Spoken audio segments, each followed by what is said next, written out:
歡迎收睇無線7點半1小時新聞，我係彭建華。今晚嘅主要新聞有：我宣布議案獲得通過。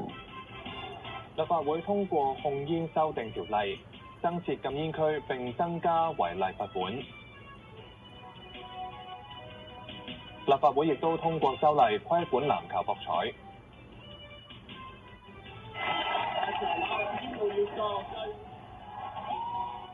特朗普一個重量級支持者出席公開活動嘅時候，被人開槍擊斃。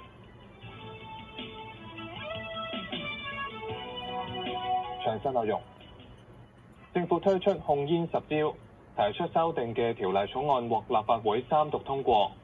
至於自由黨提出嘅修訂，包括要求取消禁售加味煙就被否決。